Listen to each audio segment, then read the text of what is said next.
এই ধরনের গুণ থাকলে আপনারা কিভাবে শর্ট ট্রিক ব্যবহার করবেন? আপনারা নিশ্চয়ই ক্রিস ক্রস খুঁজতে চাইবেন, নচেত বৈদিক ম্যাথ খুঁজবেন না, তাছাড়া জাপানি ম্যাথ ছাড়া আর কি আছে? এগুলো তো অনেক পুরনো হয়ে গেছে, তাই না?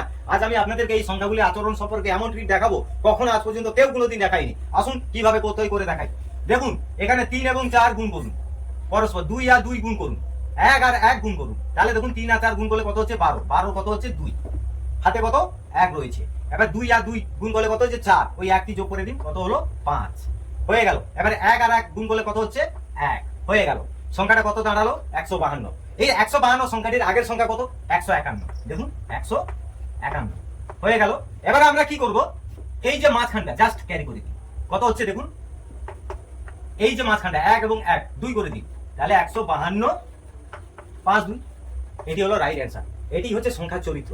এর পরেরটা দেখুন, এটি কিন্তু জলের দরে ফলের রস। কিভাবে দেখুন, এখানে মেন হচ্ছে এই সংখ্যাগুলির মধ্যে মেন আসল চাবিকাঠি হচ্ছে 1 2 এবং 3, এরা হচ্ছে মেন চাবিকাঠি। কিভাবে দেখুন, আমি প্রথমে এই যে 12 সংখ্যাটি রয়েছে 12 সঙ্গে 3 যোগ করে দেব, এটি আমার প্রথম অংশ হলো 15, উত্তরের প্রথম অংশ কিন্তু। এরপরে আমরা কি করব, এই যে 12 রয়েছে এটি দেখুন 12 এবং 12 যোগ করে ফেলবো, কত হচ্ছে 24, এটি আমার উত্তরের দ্বিতীয় অংশ হয়ে গেল।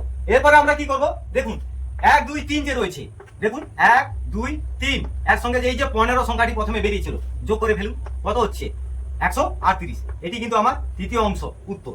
এরপরে আমরা কি করব, জাস্ট দুটো গুণ আছে। কিভাবে দেখুন, A1 এবং 3, এই যে 1 এবং 3 এর সঙ্গে আমরা 3 গুণ করব, ঠিক আছে, কত হচ্ছে 39, এটি কিন্তু আমার চতুর্থ অংশের উত্তর হয়ে গেল। এরপরে দেখুন 6 আর 6 যেহেতু লাস্টে রয়েছে গুণ করে দিন, কত হচ্ছে দেখুন 6 এবং 6 গুণ করুন 36, এটি আমার শেষ অংশ হয়ে গেল রাইট অ্যান্সার। আপনারা ক্যালকুলেটর নিয়ে মিলিয়ে দেখে নিন, ঠিক আছে। আর এটির উত্তর কি হবে কমেন্টে অবশ্যই জানাবেন। এই ধরনের নিত্য নতুন টপিক দেখতে গেলে আমার চ্যানেলটি ফলো করুন, সাবস্ক্রাইব করে পাশে থাকুন। দেখা হচ্ছে পরের ভিডিওতে, প্রত্যেকে ভালো থাকবেন, বাই বাই।